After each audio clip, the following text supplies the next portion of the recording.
The Sealed Book.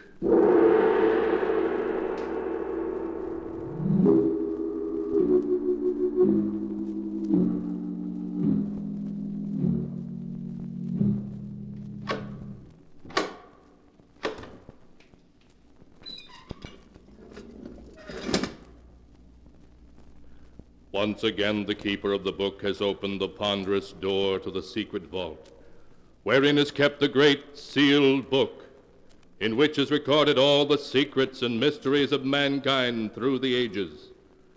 Here are tales of every kind, tales of murder, of madness, of dark deeds strange and terrible beyond all belief. Keeper of the book, I would know what tale we tell this time. Open the great book and let us read. Slowly, the great book opens. One by one, the keeper of the book turns the pages and stops. Ah, the strange story of a cursed and evil spirit, a spirit that threatened the peace and happiness of a young married couple. A tale called Stranger in the House.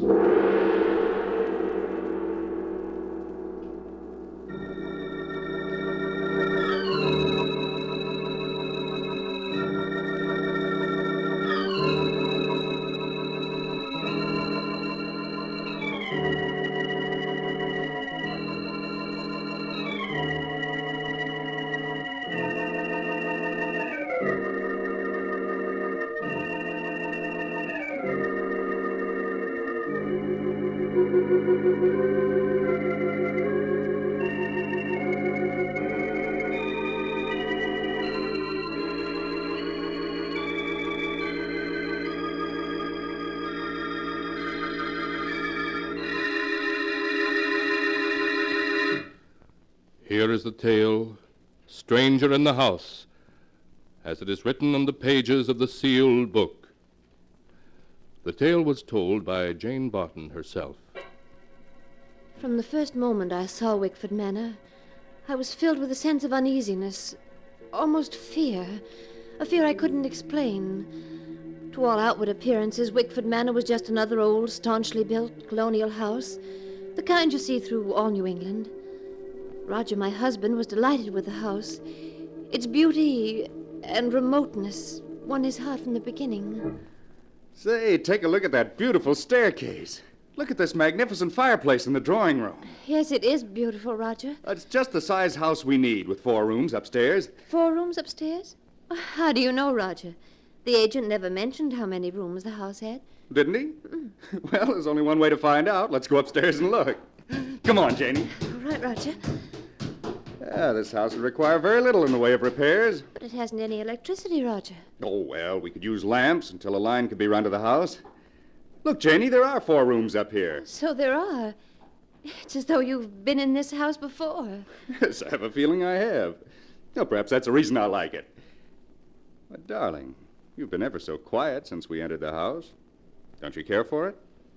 I don't know. It seems unfriendly. Well, if you don't like it, then we'll keep on looking until we find a house we both like. Oh, nonsense. I've been married to you too long not to know you've got your heart set on this place. We'll never find anything nicer. Now, that room with the southern exposure will be our bedroom. Oh, Janie, you're wonderful. And we will be happy here. I know we will.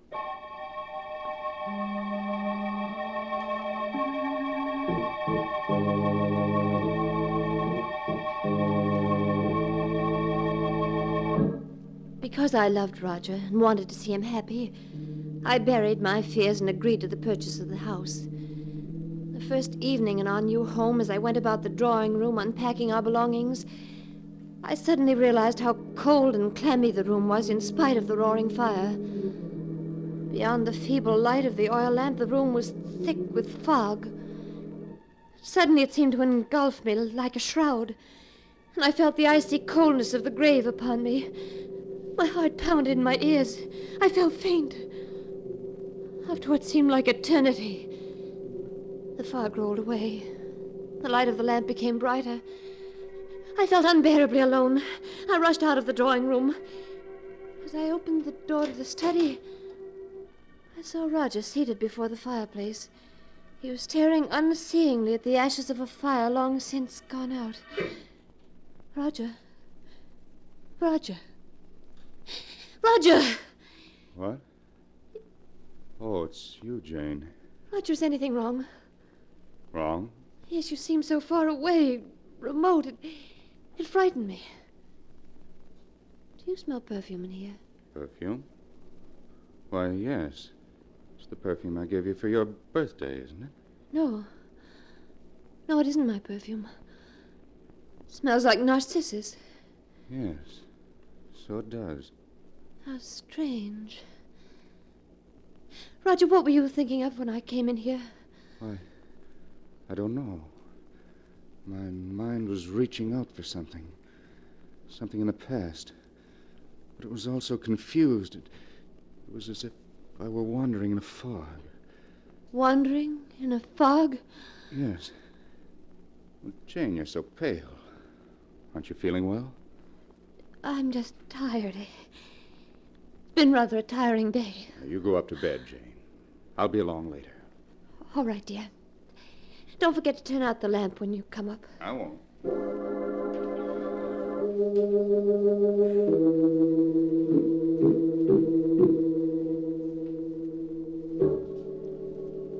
I left the study and Roger. After tossing in my bed for hours, I fell into a fitful sleep. And I suddenly awakened to hear the clock in the hall striking the hour. It was 5 o'clock, and Roger's bed was empty. Quickly slipping on my robe, I left my room and started down the stairs. As I reached the foot of the stairs, I stopped. For to my astonishment, I heard Roger's voice in the study. I slowly approached until I was at the door. Who are you? This mist. If I could only make you out clearer. It's so difficult. The mist obscures your face. Who are you? Why don't you say something? Roger! Roger! Unlock the door! It's Jane! What's wrong? The mist, it's coming between us. I can hardly see you. Oh, don't go. Come back, please. Please come back. Darling! Darling, please unlock this door. Please! Roger!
And now back to the story as it is written in the sealed book.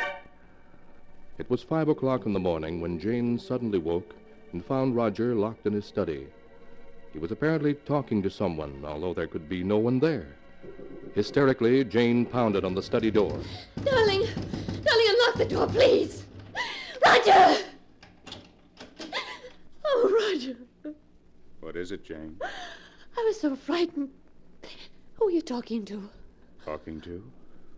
I don't know. I must have been dreaming. Oh, yes. Yes, you must have been. There isn't anyone in here. Roger, the scent of narcissus. So strong in here. Yes. Much stronger than it was at midnight. Roger, what were you dreaming about? It was night. All around me was a mist. And there was a woman. A woman? Yes. I could barely make out her face in the swirling mists, but it was a beautiful face. The most beautiful face I've ever seen. Did you feel you'd seen her before? Yes, but I couldn't remember where. Oh, what do you make of it, Roger? Make of it? Oh, it was just a dream, I suppose. What else could it have been?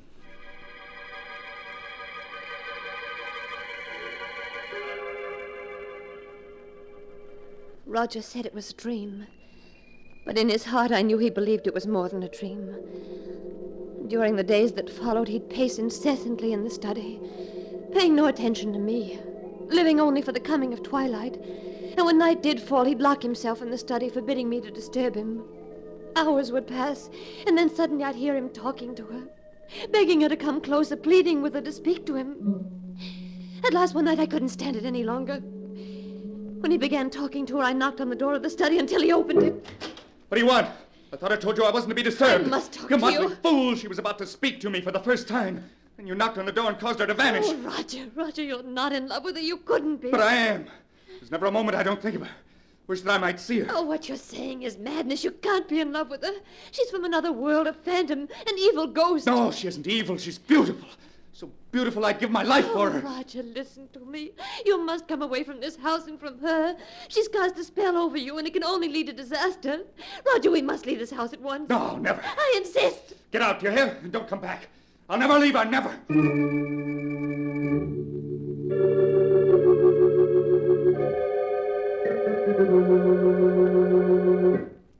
Dr. Smith, in view of what I've told you, do you think you can help me? Now, you say, Mrs. Barton, that when you drove out to Wickford Manor for the first time, your husband seemed to recognize the house? Certain things about it, yes. There's a history to Wickford Manor, though few people are familiar with it. A history to Wickford Manor? Yes. The house was built in 1811 by Martin Wickford for his bride, Harriet. A year later, Harriet's sister Isabel came to live with the Wickfords. She was a remarkably beautiful woman, so beautiful that Martin Wickford fell in love with her, and she with him. Then what happened? Well, one day, while Martin was hunting in the mountains, he was killed in a fall. When his companions brought his body back to Wickford Manor, they found Harriet, his wife, dead. She'd been poisoned. Poisoned? Yes. At the sight of Martin's body, Isabel went to pieces and confessed that she had poisoned her sister. Before she could be arrested, she committed suicide in the study. In the study? Yes. In the years that followed the tragedy, Wickford Manor had a succession of tenants, all of whom left after a brief residence. You mean they saw her too? Well, the tenants made no claim of seeing anyone, but their fear of an unknown element in the house led them to leave. But if the other tenants never saw her, why should Roger see her? Mrs. Barton, you said that your husband seemed to know many things beforehand about the house. Yes, I recall joking with him about it. I said it was as though he'd been there before. Perhaps he had, long ago, as another person. As another person? Yes. You mean Roger had once known Wickford Manor in some previous life?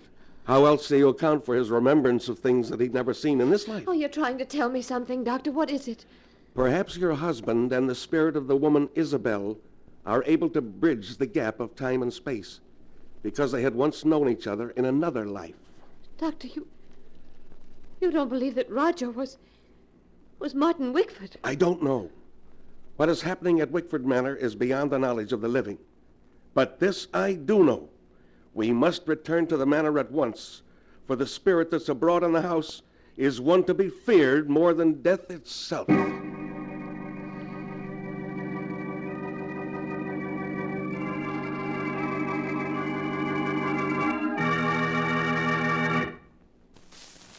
Please come closer so I can see you better. Oh, you're beautiful.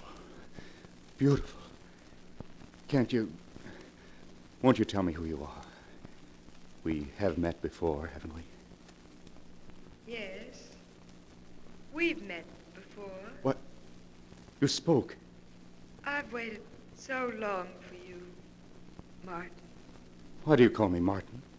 My name's Roger. It was Martin. Then. Then? What do you mean? Look at me, Martin. Look into my eyes. Don't you remember me? Yes, but where? Think, Martin. Think. Time is the barrier between us, but we shall surmount it. Think back into the dim past when you lived in this house and we loved each other. Isabel. Yes, Martin. Isabel. Do you remember now? Yes, Isabel, yes. I remember everything up to the day I went hunting in the mountains and fell. What happened to me, Isabel? What happened to us? To our love? Don't think of that accursed day, darling, but think of the future. Our happiness together. Oh, yes, Isabel. Our happiness together. Roger. Roger, please open this door. Roger! Martin, she's come back. Yes. Darling, don't go. Don't leave me. I must, Martin. I must. We could be so happy together. Come back. Please come back. Roger, please unlock this door, please. What do you want? What did you come for? Roger, this is Dr. Smith. Doctor, this is my husband. What the devil did you bring him here for? Roger, please. I thought perhaps he could help us. Help us? I don't need anybody's help. I must warn you, Mr. Barton. The spirit of the woman you see in the study is an evil one that will lead you to disaster. I don't need help from you or anybody else. I'll get out of this house. Get out, both of you. Doctor, we must do something. We must. We shall, but not tonight.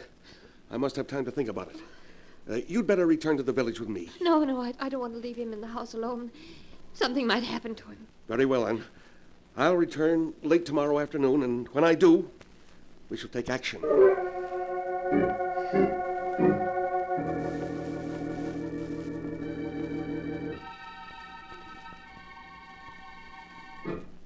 Isabel, where are you?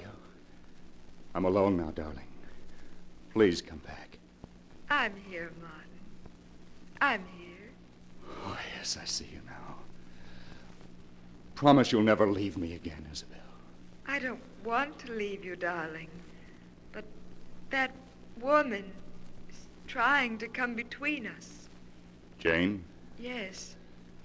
She hates me, Martin.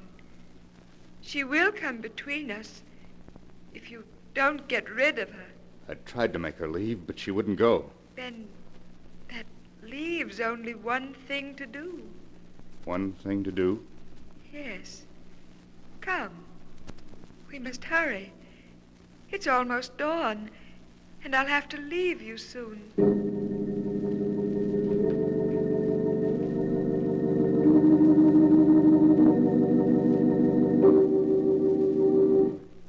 Look at her, lying there asleep, so defenseless.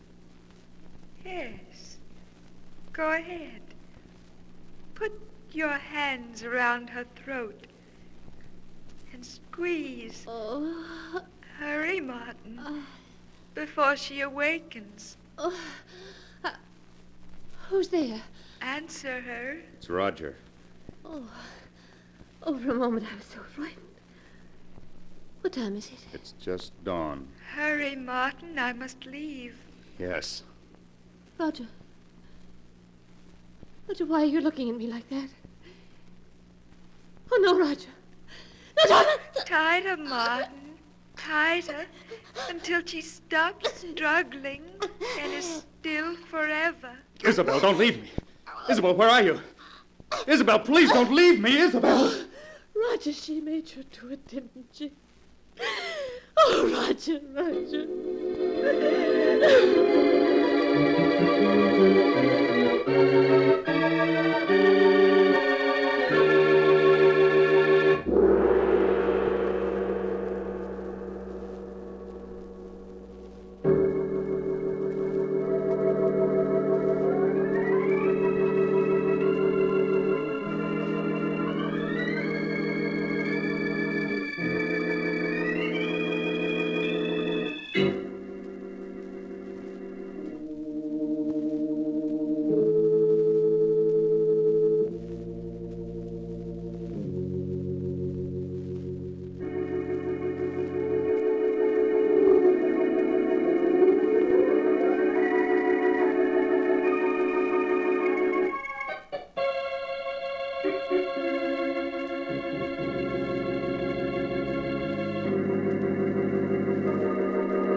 And now to continue the story as it is written in the sealed book.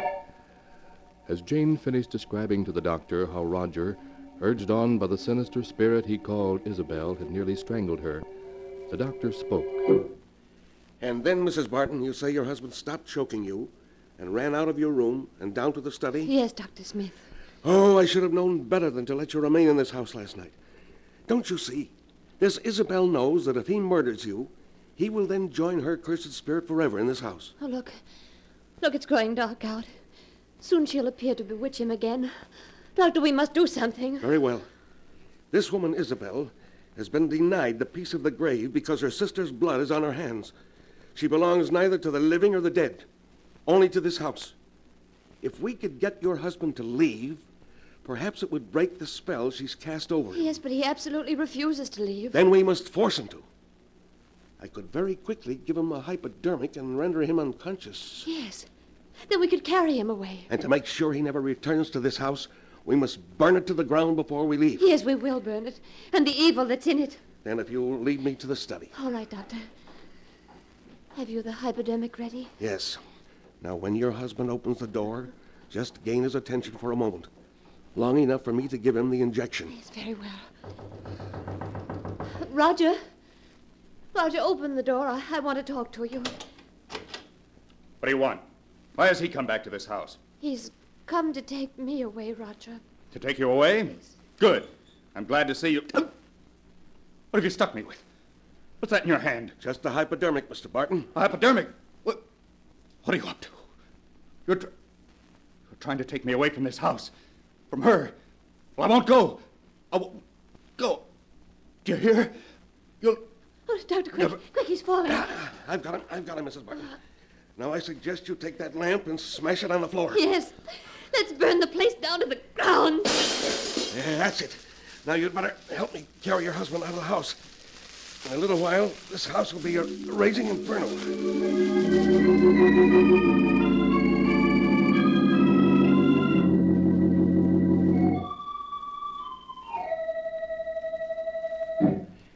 He's regaining consciousness, Mrs. Barton. Will he remember what's happened? I don't know. How are you, darling? Hello, Janie. Oh, but I had a terrible dream. I'm so confused. You've been very ill, but now you're going to be all right. Of course. Oh. Where am I? You're in my home, Mr. Barton. Yes, darling. Our house burned down last night. Burned down? Oh, that's too bad. Well, we only had one night in our new home. One night? Oh, yes, of course, Roger. Well, Mrs. Barton, in spite of the loss of your home, I think you were very fortunate, for there are things far worse than fire. Yes, Doctor. And I can never thank you enough for breaking the bridge between the past and the present. What are you two talking about? Oh, nothing, darling. Nothing at all.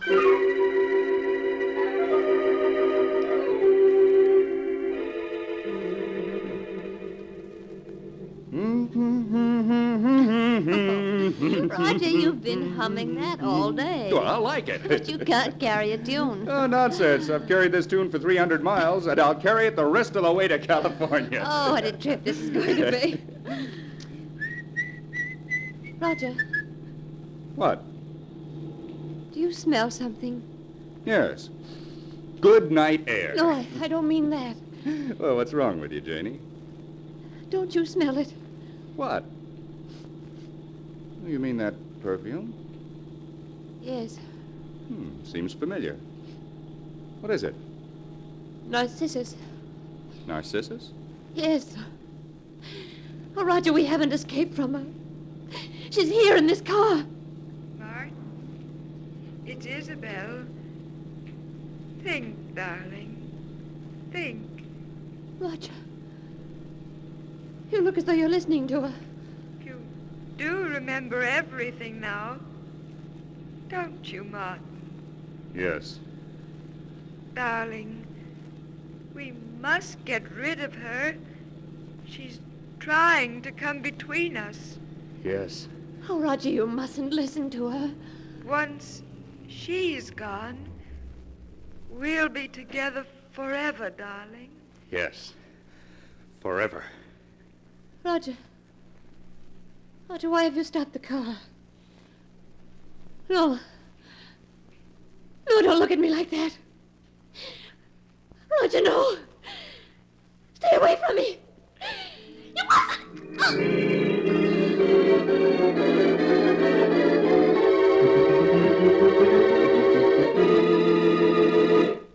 A few hours after Jane was found strangled in the abandoned car, state police arrested Roger Barton and charged him with murder.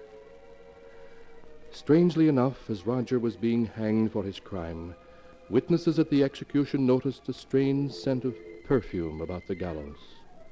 Some people said afterwards that it was Narcissus, and they remarked on the expression of joy on Roger's face as he died.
And now, keeper of the book, before you close the great volume, show us the tale we tell next time.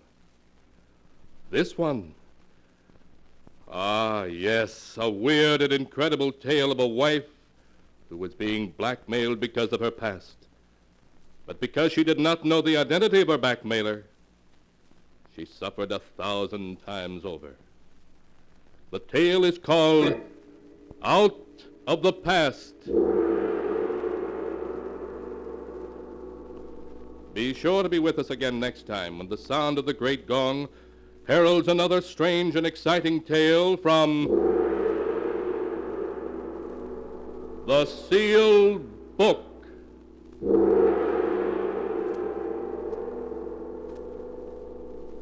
The Sealed Book, written by Bob Arthur and David Cogan, is produced and directed by Jock McGregor.